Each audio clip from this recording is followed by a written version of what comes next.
Just days after President Donald Trump sat down with Russia's Vladimir Putin in Alaska to try to end the fighting in Ukraine, Russia continues its relentless assaults. The latest, over 500 Russian drones and 40 missiles targeting Western regions and an American-owned company.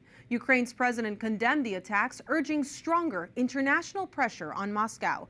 White House Correspondent Owen Jensen reports. Owen.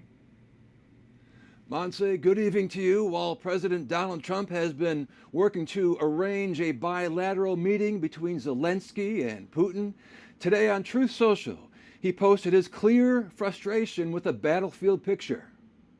President Donald Trump, who earlier this week met with President Zelensky and European leaders to find a path to peace, vents on social media. It is very hard, if not impossible, to win a war without attacking an invader's country. It's like a great team in sports that has a fantastic defense but is not allowed to play offense. There's no chance of winning.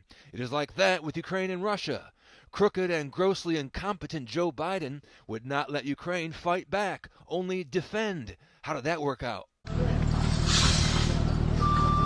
Overnight, Russia launched a major attack on Ukraine, killing or injuring several people.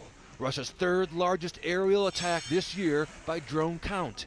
In Lviv, a nursery school among the buildings damaged, windows and doors blown out. And the Flex factory, an American-owned electronics plant, also struck. It's near the Hungarian border. 6 workers hurt. Russia has fired nearly 1,000 long-range drones and missiles at Ukraine since Monday's White House talks, according to Ukraine. Today, Vladimir Putin meeting with India's foreign minister at the Kremlin, boosting trade ties. And on the White House North Lawn, presidential counselor Peter Navarro tells EWTN the U.S. will keep secondary tariffs on India for buying Russian oil. Then the Russians use the money to build more arms and kill Ukrainians, and so American taxpayers have to provide more aid, military style, to the Ukrainians. So that's insane. Following up on that question in India, the doubling of tariffs to 50% is supposed to take place August 27th, just 6 days from now. Do you see that taking place? Doubling I see those tariffs? that taking place. India doesn't appear to want to recognize its role in the bloodshed.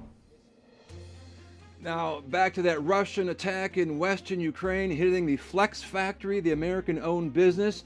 The American Chamber of Commerce in Ukraine says Russia is humiliating American business.